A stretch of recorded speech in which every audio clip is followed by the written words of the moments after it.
Lake Superior, that's our, in my opinion, the way I see it, that's our garden.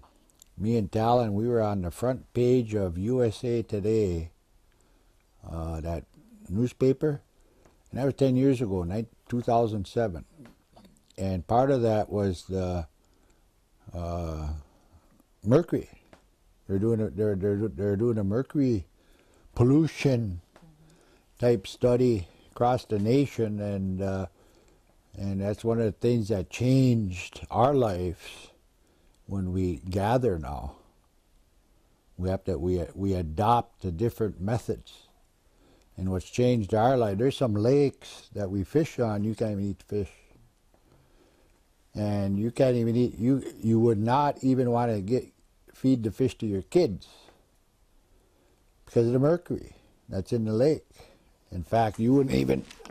They say you wouldn't want to even feed a woman who's pregnant. So there's all these different lakes now that have different mercury levels on it, that we go spearing on.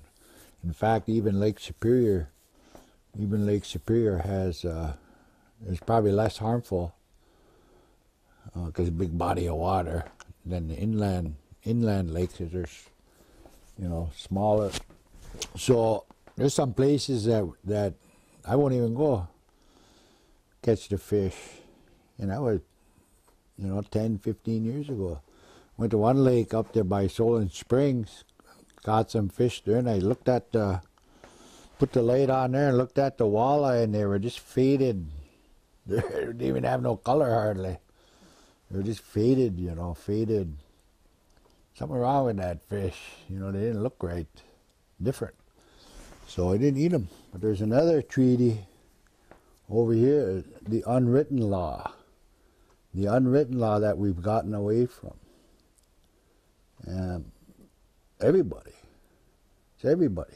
We've gotten away from that unwritten law. For an example, you got 20 fish in that, 20 fish down there. You're going to take all that fish, or you're going to leave some fish in there so they can reproduce for the future generations down the road. Or when you go in the woods, and do I take all the birds in that one spot? No, you leave some.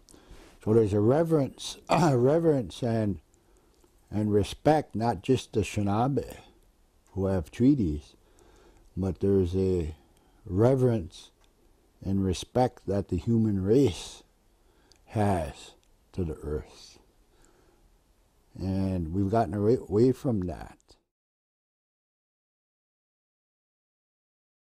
And when I'm fishing and doing other sorts of stuff, kind of clears my mind. It's very spiritual, and if you do it in the right way.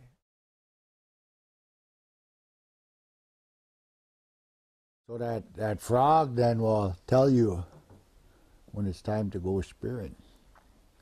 Or there's different things you kind of watch out for with the leaves, with the if you wanna, the suckers spawn when them papa leaves are about big as a squirrel ear, they'll say. So when that leaf in the springtime, that leaf is big as a squirrel ear, don't set your nets then, unless you want to catch 1,000 suckers. Or the temperature in the water. Mille Lacs, for an example, Mille Lacs today now, Mille Lacs Lake is suffering, and walleye are dying. They're dying in that lake. So when the water temperature in the springtime reaches a certain temperature, that's when all them walleye will spawn in the springtime. That's when they'll spawn. They'll spawn here too. But I remember 5 years ago or 4 years ago, a hard time trying to find the fish. Trying to find the lake, trying to find the fish, because their environment changed. So where they went out deeper in the lake, where it was cooler. The temperature of the water was different. So even the climate even changed the patterns of the animals, of the fish. It changed, it was different. But I noticed something. I noticed when the water was warming up because of the climate, because the climate was different. I noticed we were catching bass. Holy crap, we catching great big bass. Where are the big bass? I never used to catch that many bass. So I think they came from, my guess, they came from Chequamegon Bay. Chequamegon Bay, because shallower water, and the water was warmer, and they come going this way, and the other fish went out. They went out. So I often thought, since that experience, I often thought if we had a tremendous climate change, what would happen to Lake Superior? And I seen it, what's going to happen. I seen that summer what's going to happen. There's going to be more bass and more. I mean, there might even, and I think if Lake Superior warms up any more than it does, you're going to start seeing a big decline in trout, a big decline in different species of fish, and you're probably going to see like more bass, and this will probably be the biggest walleye lake in the world. You know, so can we eat? Do I feel bad the lake is changing? Yeah, I do. Just like Talon talked about. He talked about, and he's right. He's right what he talked about. It's going to change things, how we are. It's going to change our culture.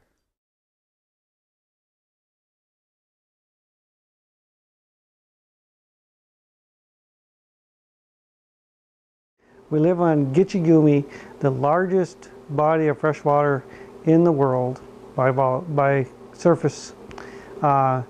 It's something that we chose to live here. Our ancestors brought us here to live. There's a story behind that.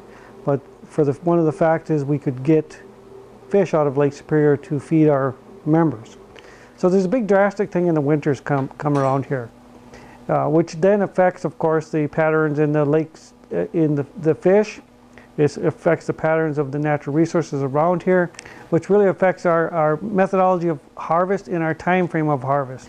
Some of the other things that we have around here is your commercial fishing. We were dependent on commercial fishing up here for a livelihood, and the seasonal change of that.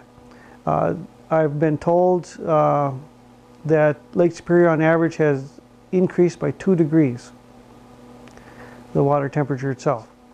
Now, I listen to some of our commercial fishermen who have books from their grandparents when they fished and where they fished, and they're routinely almost 2 weeks to a month off comparative to times when they set.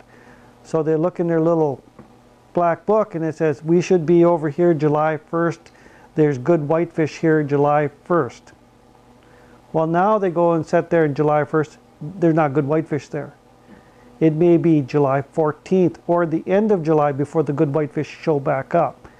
And that has a cycle that has occurred, so it's changed. Of course, we know that everything runs in cycles, but the trend seems to be really off compared to what was talked about, what was written down for the commercial fishing aspect of things. Because in the permit concept and the close of the seasons is we have certain closed seasons to protect the lake trout, which is a key element in Lake Superior, although our target species that we're trying to get is whitefish. But we're trying to protect the lake trout. And it's set up so that the close is supposed to cover the span of the spawning seasons for lake trout. Now, when things start getting shifted by a week or 2 weeks or a month, are we still protecting those? So seasonal changes are occurring, and with the fish, it is really occurring out there. In the season and the permits that we have out there for seasons now, do they do what they were intended to do back in the day? Well, they still cover that, but we're modifying things as we go along so that we ensure that those species that we're protecting for certain time frames are still protected. But that's one of the things that are out there that we're doing just because trends are changing. I'm dependent on other home use fishermen for my home use fish, and it's activity that I have to regulate, so just as soon not do it. And I have relatives that do, and if I want fish, I just ask, and they'll give it to me. So, but we have some big families around here that dependent upon that for most of their fish for the year. They go out and they harvest it, and they're usually in the spring and the fall are the best times. Yes. And then you got the concept of the rain and the snow. You know, when I was a kid, all these creeks around here had rainbow trout running up them because the water levels were high enough to allow the fish to come up the creeks. Recently, the water level in the creeks, because of lack of snow, lack of rain, they're not high enough to have the bigger fish come up to spawn. So are we losing generations of fish that came up to spawn in these creeks around here? Well, you know, some of our lakes have turning over to more beneficial to bass for inland waters versus walleye. So those things, you know, those things are going to happen. So you had a lake that was good for walleye fishing. It's still okay for walleye fishing, but it become a much better bass fisheries. Well, your trend was to eat walleye and harvest more walleye. So now your trend is either you have to switch over to bass or some other fish if that's available, or, you know, and when you're changing foods, it doesn't come easy. That's not your traditional food that you ate in the past.